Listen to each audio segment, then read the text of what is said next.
Howdy, lieutenants and economists. The most volatile, evil, disgusting things on the planet, humans. If you have a video request, you can always go to assholeconsulting.com. Yeah, I am gonna charge you, kids. And that is the importance of not fucking up. You are such an asshole!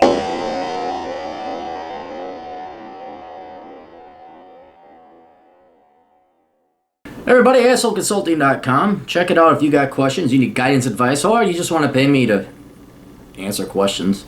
As long as it's legal, I'll do it because you gave me money.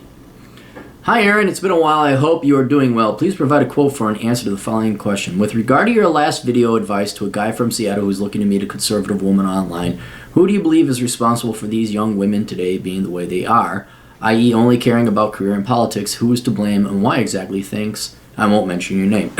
All right. The short answer is everyone. Okay. We always slam on millennials, but millennials did not grow up in a vacuum. They were influenced and molded by certain people. And if you look at the way soy boys have come out, the millennials are Gen A, everybody is the product of their environment. Everybody. There is also some self-determinism involved in that, where adult responsibility kicks in. Because you don't want to say, well, you're 100% the cause of your environment. That then abdicates responsibility. Plus, then you don't even have independent conscious thought, and therefore you have no responsibility. Well, I just shot that guy because I have the ADHD Asperger's autisms. I'm innocent by plea of insanity. So, and then we deep down inside we know, yeah, you should probably be shooting people. So it is everyone, including the women themselves. But let's just go through some of the main culprits, and I'll be as thorough, or maybe not thorough, but we'll knock out the key ones so we can paint this picture as to how this happened. The probably pluralistic reason, the main force, if you could say there's one, the largest determining force on it, has been feminism. And that has infiltrated or influenced these girls and boys, let's not ignore the boys here either, through practically every institution and entity and people that these girls were brought up and raised in. You have the schools, painfully obvious. I remember in 1982 or 83, it goes way back, and our teachers were the rah-rah 60s feminists, and they were like, and even I went to like this parochial school, so you think Christian conservative. Oh, no. And they were all about, girls are equal too. It's like, good, can I play with my frog? Can I eat my sandwich? That's nice. Yeah, okay, good. Yeah, fine. All right, whatever, lady. Just back the fuck off and leave me. I'm fine. That's what. And you kind of, even as an 8-year-old, you kind of like, yeah, okay, fine, lady. What? You knew something was off. But it was the baby boomer generation, and especially the women that had this. So it infiltrated through teachers. And that's a huge deal in elementary school, K through at least 8th grade, predominantly women. They can't just teach reading, writing, and arithmetic. There always had to be a political motivation. Your parents, I remember even in my mom, God bless her, I was told that, you shouldn't like women for things you have, and you don't have these things and the feelings, and women can do anything a guy can do. And I'm like, yeah, and my mom was a Republican, but this was still coming through the parents. The media, especially more nowadays, I think, where you have the roundhouse kicking chick cop show where there's a 105-pound waif who's beating the shit out of some Russian mafioso dealer. The media, the social media, it's just turned up to 11 now. Me too, we can do anything, lean in, all that stuff. But hey, don't get your hands dirty cleaning out a carburetor. Hey, don't volunteer for the military, although some women do, God bless you, but don't get shot out there, and don't go work in the coal mines. No, just everyone sit there with your precious little social work master's degree and then tell how everybody should transfer the money to your special pet project. In college, obviously, that's a huge, so it has just been this cacophony, this echo chamber that women have been brought up in, heavily influenced by feminism. Now, then there are the people themselves and the institution themselves that were either complicit in it, unconscious about it, or like many fathers, absent about it, where your parents are like, yeah, women are the exact same. You should let Jilly play with you boys over there. So we're playing baseball. She can't throw. She throws like a girl because she's a girl. So the parents are pounding this down because they're easily duped and indoctrinated by their own professors, feminism, the media, And so everyone pushed, everyone just that. I did talk about the teachers. There, in addition to that, they have a political and financial motive for that.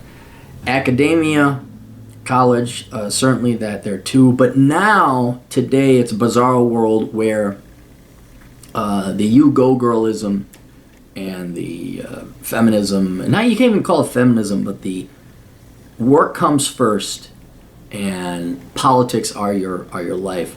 That has definitely come through academia, where instead of teaching girls a trade or a skill or something that's employable and actually give them value in today's labor market economy, it's their beliefs, it's their ideology, it's their politics. And so where you could have been a programmer or an engineer or an accountant, now for not all, but especially in Seattle, the vast majority of urban young women, their value is their politics, which frankly has no value at all.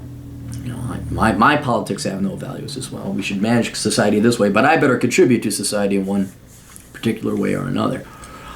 So it is these entities, organizations, people, Democrat Party, media, that also have been pushing women towards it. Then another big proponent of this, cause of this, has been corporations and the government.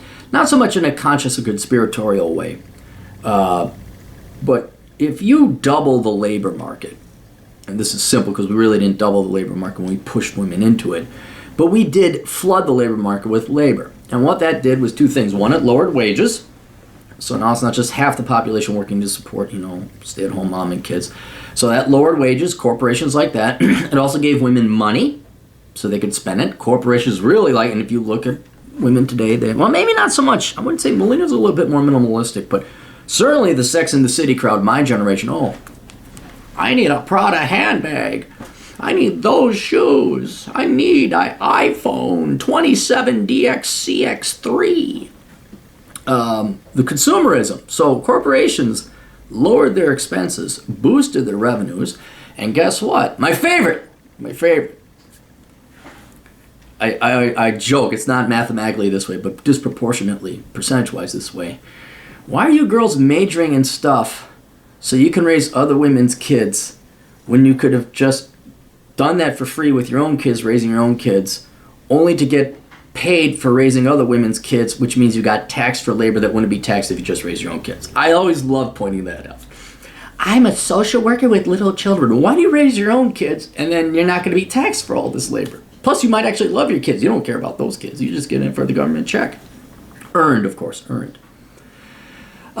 So the tax revenue, governments were very happy to have tax revenue. And you got, well, what are we going to do with these gals that have worthless degrees? Well, let's give them an ideology of leftist politics.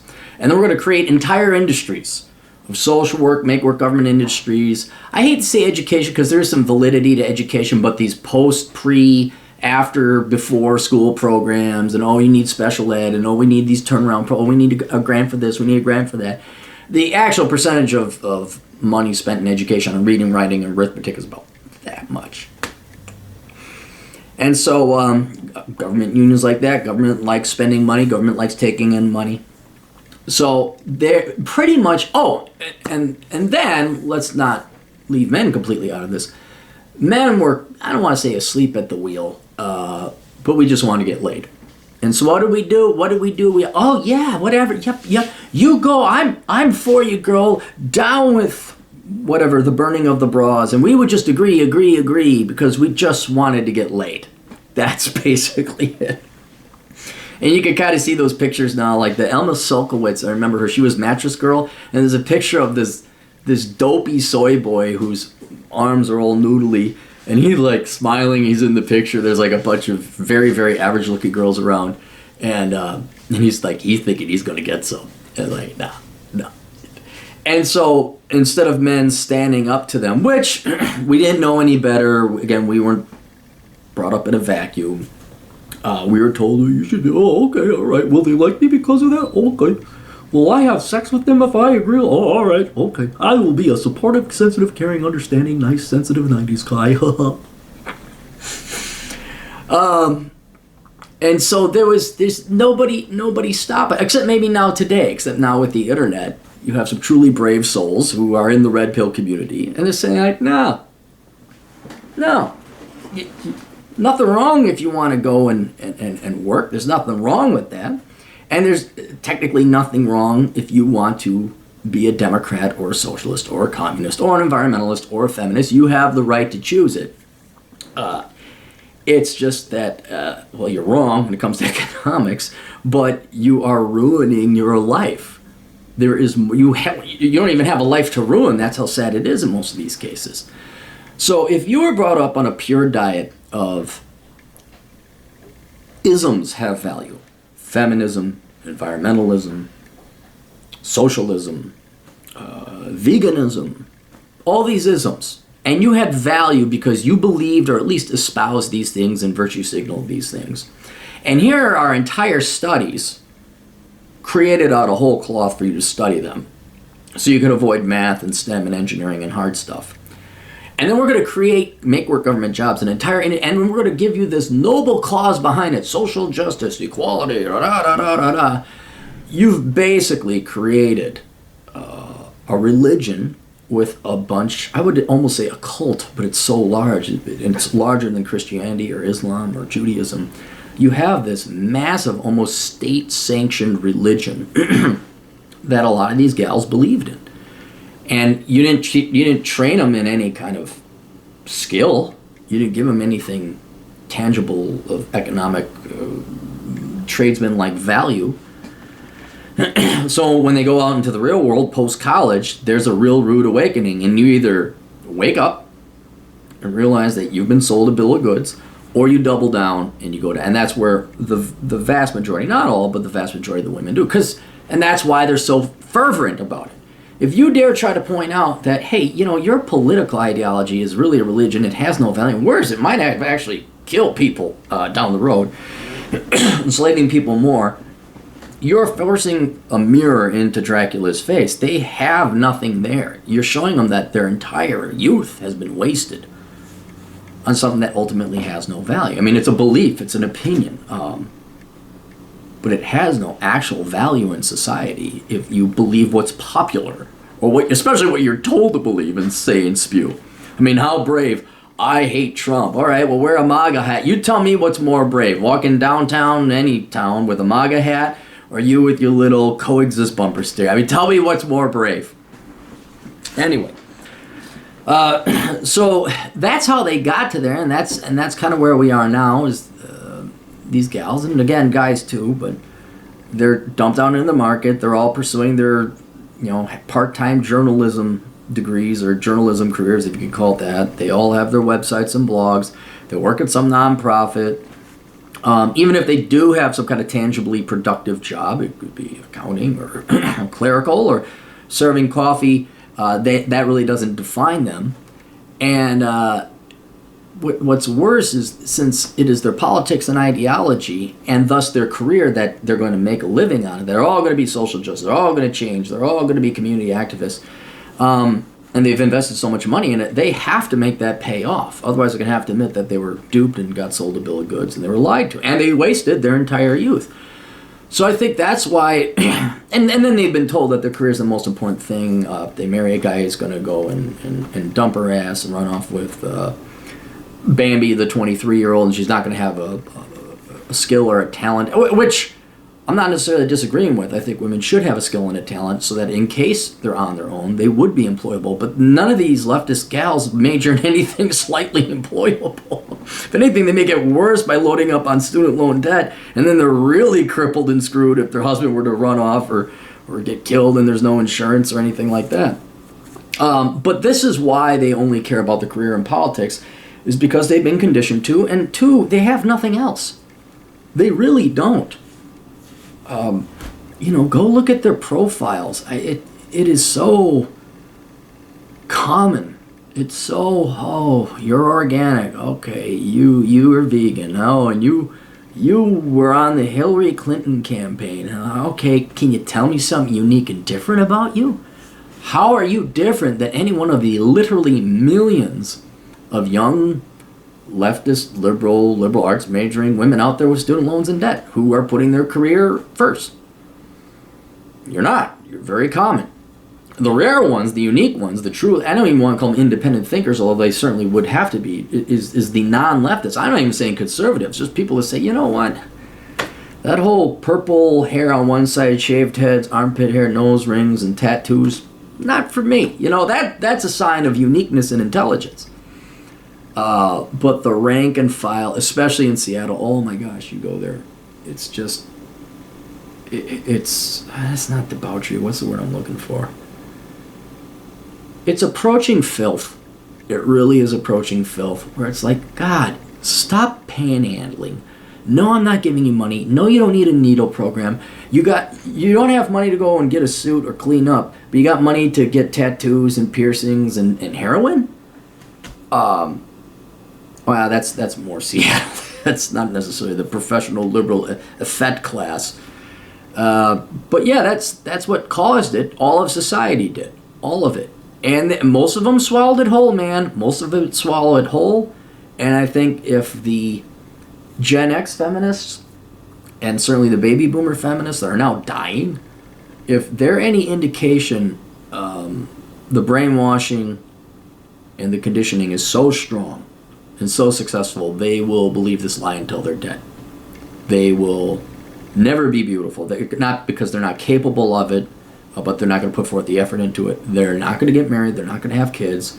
They're certainly not going to go and major in engineering. They're not going to wake up. Because this is all they got. This is all they got. They wasted their youth on it, and well, okay, well, you're going to be middle aged, and then now you got to prove your religion right. That's all they have, and sadly, they're automatons. They're just zombies. I believe in equal, I demand right. Oh, government money brains. Government money brains. That's their life. So that's what it is. I mean, I know we're trying to change things around here on the interwebs, but what is it? People are only receptive to the word when they're receptive to the word or whatever, which is largely why I've kind of given up. Or if I do provide any kind of advice, I charge.